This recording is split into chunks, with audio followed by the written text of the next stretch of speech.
नमस्कार, नीता की योगशाला चैनल में आपका स्वागत है।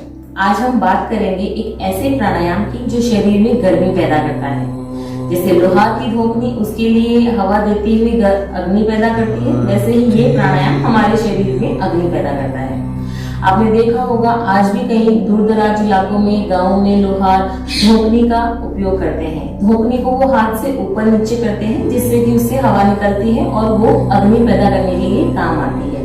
वैसे ही ये प्राणायाम हमारे शरीर में गर्मी पैदा करता है। जी मैं बात कर रही हूँ भस्त्रिका प्राणायाम की।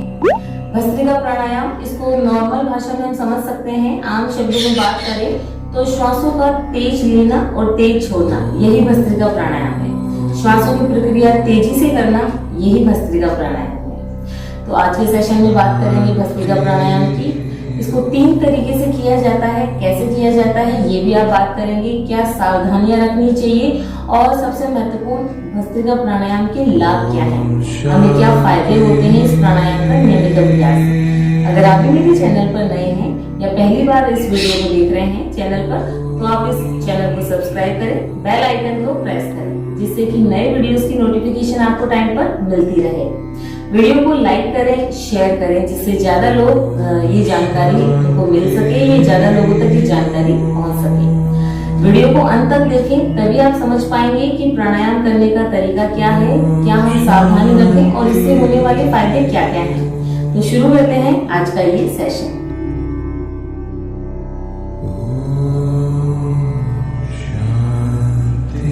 तो सबसे पहले बात करते हैं भस्त्रिका प्राणायाम करने का सही तरीका क्या है। भस्त्रिका प्राणायाम 3 तरह से करते हैं। सबसे पहले कम गति, फिर मध्यम गति और फिर तेज गति से। आप अपने हिसाब से चुनाव करें कि कौन सी गति से आपको शुरू करना है। अगर आप बिगिनर हैं, शुरुआत ही कर रहे हैं, तो सबसे पहले कम गति से आप इसका अभ्यास करना शुरू करें। धीरे धीरे अपनी क्षमता से आप अपनी गति बढ़ा सकते हैं। ये तो हो गई गति की बात। अब हम बात करते हैं कि कहाँ करें। शांत वातावरण में करना इसके लिए बहुत अच्छा रहेगा। जब हम शांत वातावरण में प्राणायाम करते हैं तो इसका हमें फायदा ज्यादा होता है। हम क्या बाहरी जो हमें आवाजें आती हैं, बाहरी दुनिया की जो चहल पहल होती है, उससे हम डिस्कनेक्ट हो जाते हैं, तभी हमें प्राणायाम का अच्छा फायदा होता है। शांत वातावरण में करें। आसन का चुनाव करें, कहाँ मतलब कैसे बैठ के आपको करना है। आप इसमें पद्मासन, अर्ध पद्मासन, वज्रासन या सुखासन, जिसमें भी आप आसन में आप कंफर्टेबल हैं उस आसन में बैठकर आप इसे करें। ये आसन का चुनाव है। अब चिन्ह मुद्रा लगाएं, इसे हम ज्ञान मुद्रा भी कहते हैं। फिंगर टॉप और अंगूठे का और फर्स्ट फिंगर का फिंगर टॉप लगा के करें। अगर आप कम गति से कर रहे हैं तो ये वाला सही है, लेकिन इसे हाथों की सहायता से भी किया जाता है। हाथों को ऊपर नीचे करके मैं वो भी आपको बताऊंगी। तो ये चिन्ह या ज्ञान मुद्रा आप लगा ले अगर आप मुद्रा लगा के करना चाहते हैं। अब हम बात करते हैं सबसे पहले जो हम कम गति से इस प्राणायाम को करते हैं। कम गति से करने के लिए आप सीधा बैठना इसमें जरूरी है। अपने स्पाइन को बिल्कुल सीधा रखें, कमर, गला, कंधा बिल्कुल सीधा रहेगा, ऐसे लटका हुआ नहीं। अगर आप सीधा नहीं बैठ सकते हैं बहुत देर तक, तो आप ऊपर बैठ के कर सकते हैं, चेयर पर बैठ के कर सकते हैं या दीवार का सहारा लेकर भी कर सकते हैं। लेकिन दीवार के सहारे में जब आप हाथ से करेंगे तो आपको दिक्कत आ सकती है। तो आप अपने हिसाब से देखें और थोड़ी देर सीधा बैठने का इसमें अभ्यास करें। हम सीधा बैठ जाते हैं वज्रासन में या किसी भी आसन में जो आपके लिए कंफर्टेबल है। अब हम करेंगे श्वासों के साथ। तो सबसे पहले कम गति से इसमें डीप ब्रीदिंग करें, जैसे कि लंबा श्वास लिया और लंबा श्वास छोड़ा। तो इसे तेज ना करें, बिल्कुल स्लो। मैं आपको करके बताती हूँ, देखते हैं।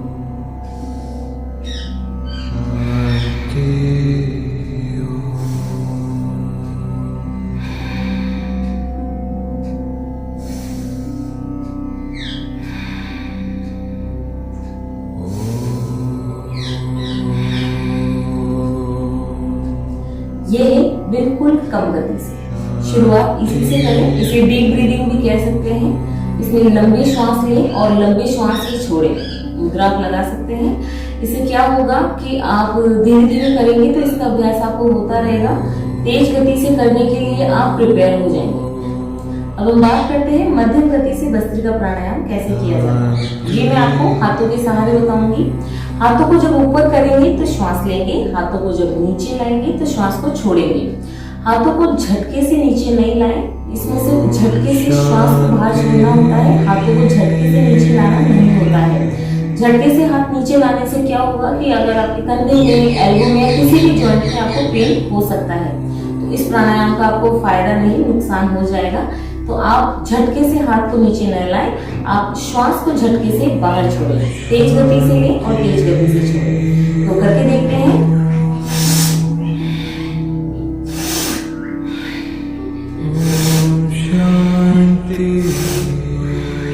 जब मैं हाथ ऊपर ले जा रही हूँ तो हथेलियां खोल रही हूँ, जब मैं हाथ नीचे ला रही हूँ तो मुट्ठी बना रही हूँ। मुट्ठी में बनाते समय आप उंगलियां अंदर, अंगूठा बाहर रखेंगे। एक बार वापस करके बताती हूँ।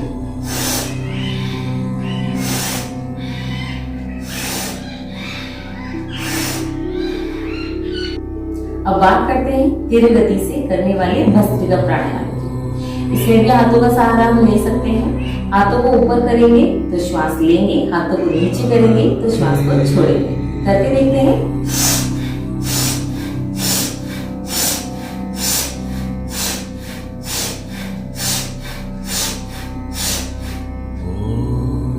ये तीनों ही गति भस्त्रिका प्राणायाम की मैंने आपको बताई है। आप इसमें अपनी क्षमता से इसे करें। ये तो हो गया सही तरीका भस्त्रिका प्राणायाम को करने का। अब हम बात करते हैं कि कौन से समय करें, कितना करें, थोड़ा बहुत क्या इसमें सावधानी हम रख सकते हैं। तो सुबह के समय करें तो बहुत अच्छा रहेगा, जिससे हमारे शरीर में गर्मी पैदा होगी, तो हमारी जठराग्नि भी अच्छी रहेगी, आलस्य नहीं रहेगा, थकान दूर हो जाएगी, एनर्जी लेवल अच्छा होगा, तो पूरे दिन की भागदौड़ के लिए हम अच्छे से तैयार हो पाएंगे। दूसरी बात हम बात करते हैं कितने राउंड करें। अगर आप शुरू कर रहे हैं तो एक राउंड अगर आप करें तो उसमें 10 से 15 बार कर सकते हैं। फिर जब आप अभ्यास होता जाए तो अपने राउंड भी बढ़ाते जाएं और राउंड के अंदर अपने जो नंबर हैं 15, 20, 25 आप ऐसे बढ़ा सकते हैं। ये आप ही के ऊपर डिपेंड करता है कि आप कितनी इसमें अपने हिसाब से नंबर बढ़ा सकते हैं, क्योंकि सबका शरीर, उनकी प्रकृति अलग अलग होती है, तो अपनी क्षमता से आप उसकी संख्या बढ़ाएं।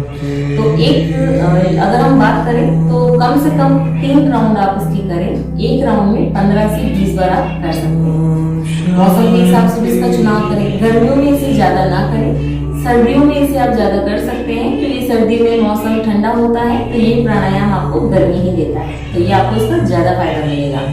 कई बार सुनने में आता है भस्त्रिका प्राणायाम करने के दौरान लोगों को चक्कर से आते हैं, सिर घूमने लगता है, अजीब सा अनईजी फील होता है। तो जब हम पहली बार करते हैं तो ऐसा होना स्वाभाविक है, लेकिन आप जब इसका अभ्यास रोजाना करेंगे तो ये धीरे धीरे दिक्कत दूर हो जाएगी। लेकिन अगर आपको ये कंटिन्यू हो रहा है तो आप कुछ देर करें, इसके बाद थोड़ा रुकिए और फिर वापस इसका अभ्यास करें। तो बात करते हैं भस्त्रिका प्राणायाम से हमें कौन कौन से फायदे होते हैं। भस्त्रिका प्राणायाम को तेज गति, मध्यम गति और बिल्कुल कम गति से करते हैं तो प्राणवायु ज्यादा से अधिक मात्रा में हमारे शरीर में जाती है, जिससे ज्यादा से ज्यादा कार्बन डाइऑक्साइड बाहर निकलती है, या अधिक मात्रा में प्राणवायु शरीर में जाती है तो अधिक मात्रा में ही कार्बन डाइऑक्साइड बाहर निकलती है। तो एक तरह से शरीर डिटॉक्स होता है, तो शरीर को डिटॉक्स करने में फायदा करती है। भस्त्रिका प्राणायाम से हमारे शरीर की स्थूलता कम होती है। स्थूलता कम होती है तो शरीर हल्का फील करता है। हल्का फील करने से ये मोटापा दूर करने में बहुत अच्छा फायदेमंद रहता है इस प्राणायाम से हमें। तो मोटापा दूर करना, वजन कम करना, अपने पेट की चर्बी कम करना या अपने शरीर की चर्बी को कम करने के लिए ये प्राणायाम बहुत अच्छा है। इसका नियमित अभ्यास आप जब करेंगे तो आपके शरीर की चर्बी धीरे धीरे पिघलेगी और एक दिन दूर हो जाएगी। तो इसका नियमित अभ्यास आप करें तो मोटापा दूर करने में ये प्राणायाम बहुत फायदेमंद है। भस्त्रिका प्राणायाम का नियमित अभ्यास अगर आप करते हैं तो जो भी हमारी श्वास नली से रिलेटेड या लंग्स से रिलेटेड कोई प्रॉब्लम होती है वो धीरे धीरे दूर होने लगती है। शरीर में 3 तरह के दोष होते हैं, वात, पित्त, कफ। तो भस्त्रिका प्राणायाम आपके कफ जो दोष होते हैं, कफ के से रिलेटेड, उनको दूर करने में मदद करता है। अगर आपको कफ की समस्या रहती है तो आप इस प्राणायाम को करें तो ये समस्या धीरे धीरे दूर हो जाएगी। शरीर में प्राणवायु अच्छी मिलती है, जिससे हमारा एनर्जी लेवल अच्छा रहता है। दिन भर हम काम कर सकते हैं, भागदौड़ कर सकते हैं, तो हमें थकान, आलस फील नहीं होगा। भस्त्रिका प्राणायाम का इफेक्ट हमारे पेट और पेट के आसपास के अंगों पर भी पड़ता है। इससे हमारा डाइजेशन भी स्पीड से होता है, या डाइजेशन जिनका स्लो होता है, जिनका खाना धीरे से डाइजेस्ट होता है, या बिल्कुल डाइजेशन बिल्कुल ही स्लो है कि खाना पचता ही नहीं है, उसकी वजह से भी फैट इकट्ठी होती है। तो भस्त्रिका प्राणायाम डाइजेशन को तेज करता है या सही ढंग से करता है, जिससे कि डाइजेशन स्ट्रांग होता है, उसके आसपास के अंगों पर भी इसका अच्छा इफेक्ट पड़ता है। और जिन लोगों को भूख नहीं लगती है वो भी अगर इस प्राणायाम का नियमित अभ्यास करेंगे तो उन्हें भी भूख लगना स्टार्ट होगा, क्योंकि इसका इफेक्ट डाइजेशन पर भी पड़ता है। भस्त्रिका प्राणायाम से जो प्राणवायु है शरीर के सभी अंगों तक जाती है, तो सभी अंगों से रिलेटेड जो भी विषाक्त पदार्थ या जो गैस होती है, जो कार्बन डाइऑक्साइड होती है, उसको दूर करने में ये प्राणायाम बहुत फायदेमंद है। भस्त्रिका प्राणायाम के नियमित अभ्यास का हमारे लंग्स पे तो बड़ा अच्छा असर पड़ता है, साथ ही हार्ट पे भी पड़ता है। हृदय की जो रक्त नलिकाएं हैं वे मजबूत होती हैं और उनमें किसी तरह की ब्लॉकेज नहीं होती। जब हम भस्त्रिका प्राणायाम करते हैं तो इससे हमारे आंख, नाक, कान इनपे भी बड़ा अच्छा असर पड़ता है। मानसिक विकार जो कि मेंटल स्ट्रेस जिनको ज्यादा होता है या दिमाग में विचार बहुत ज्यादा आते हैं, वो भी इसका उपयोग करें और वो भी इसका नियमित अभ्यास करें। पर एक चीज का ध्यान रखें कि आप गति अपने हिसाब से चुनें। अगर आपको ज्यादा ही स्ट्रेस है, ज्यादा हाइपरटेंशन है, तो आप तीव्र गति से ना करें और ज्यादा संख्या में ना करें। अपने हिसाब से, अपनी क्षमता से आप इसका संख्याओं का और राउंड का चुनाव करें। तो ये तो बात हुई कि हमें क्या फायदे मिलते हैं भस्त्रिका प्राणायाम करने से। अब हम बात करते हैं कि हमें क्या सावधानियां रखनी चाहिए भस्त्रिका प्राणायाम को करते समय, या किन लोगों को क्या क्या ध्यान रखना है।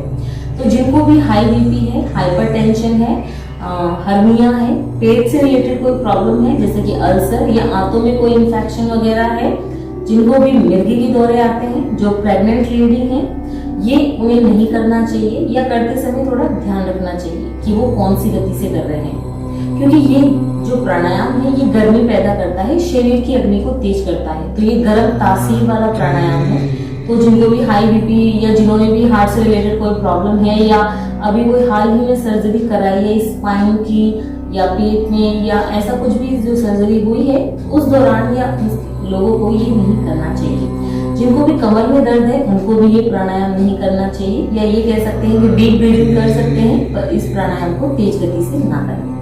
जैसा कि पहले बताया कि प्राणायाम करते समय आपका पेट खाली होना चाहिए, तो खाली पेट ही इस प्राणायाम को करें तभी फायदा होगा। नाक साफ रहना जरूरी है। अगर आपको जुकाम है, बुखार है, तो इस प्राणायाम को आप ना करें। हाल ही में किसी तरह की कोई सर्जरी आपकी हुई है तो इस प्राणायाम को ना करें। जब भस्त्रिका प्राणायाम करते हैं तो कई लोगों की शिकायत होती है कि उन्हें चक्कर सा फील हो रहा है या सिर चकरा रहा है। तो आप जब ज्यादा ही चक्कर आ रहे हैं, सिर ज्यादा चक्कर आ रहा है या फिर थोड़ा बेहोश फील हो रहा है, तो इस प्राणायाम को आप ना करें। गर्मियों में इस प्राणायाम को ज्यादा नहीं करना चाहिए, इससे गर्मी का मौसम भी होता है और ये प्राणायाम भी गर्म तासीर वाला है, तो आपको ये ज्यादा गर्मी पैदा करेगा, जिससे कि आपको नुकसान हो सकता है। सर्दियों में आप इसे थोड़ा बढ़ा सकते हैं अपने हिसाब से, अपनी क्षमता से, तो गर्मियों में इसे ना करें। जब हम ये प्राणायाम करें भस्त्रिका प्राणायाम, तो इसके बाद दूसरे प्राणायाम करना बहुत जरूरी है। जैसे भस्त्रिका प्राणायाम किया तो उसके बाद आप शीतली शीतकारी कर सकते हैं अगर आप गर्मियों में कर रहे हैं, तो जिससे आपकी बॉडी ठंडी रहेगी, शीतल रहेगी, ज्यादा गर्मी आपको फील नहीं होगी। अगर आप बाकी मौसम में कर रहे हैं या शीतली शीतकारी नहीं करना चाहते हैं तो आप अनुलोम विलोम भी कर सकते हैं। तो जो भी बॉडी में आपकी गर्मी अग्नि पैदा हुई है तो वो एक बैलेंस में आ जाएगी अनुलोम विलोम प्राणायाम करने से।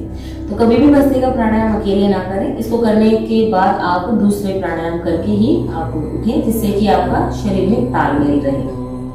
ये प्राणायाम वैसे गर्म तासीर वाला प्राणायाम है, क्योंकि इससे हमारे शरीर में गर्मी पैदा होती है। तो ये हाई बीपी वालों के लिए तो नुकसानदायक रहता है, लेकिन लो बीपी वालों के लिए थोड़ा फायदेमंद है। तो वो भी जब इस प्राणायाम को करें तो शुरुआत में कम गति से करें, फिर मध्यम गति तक जाएं और फिर देखें कि आपको इसका बेनिफिट हो रहा है तो आप अपनी गति बढ़ाएं, नहीं तो आप मध्यम गति तक इसका कर सकते हैं। तो ये सावधानी भी लो बीपी वालों को रखनी चाहिए।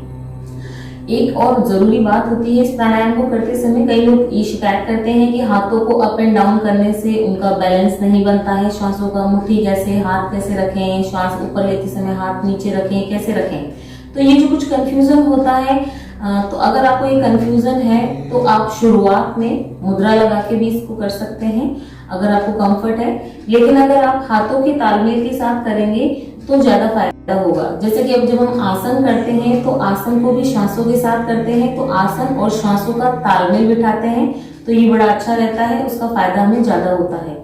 इसीलिए इस प्राणायाम को हाथों से भी कर सकते हैं, जिससे कि आपका श्वासों का और हाथों का तालमेल बना रहे और इसके प्राणायाम के आपको फायदे ज्यादा मिल सके। और अगर आपको हाथों को ऊपर नीचे करने में दिक्कत होती है तो आप इसे नॉर्मल मुद्रा लगा के भी कर सकते हैं, पर सीधा बैठना जरूरी है। कमर, गला, कंधा और आपकी कमर बिल्कुल ये सीधे रहे, तभी इस प्राणायाम से आपको फायदा मिलेगा। तो आज के इस सेशन में भस्त्रिका प्राणायाम से रिलेटेड जो जानकारी मैंने आपको दी, अगर आपको अच्छी लगी तो आप एक लाइक करें वीडियो को और ज्यादा से ज्यादा शेयर करें, जिससे कि जानकारी लोगों तक पहुंच सके।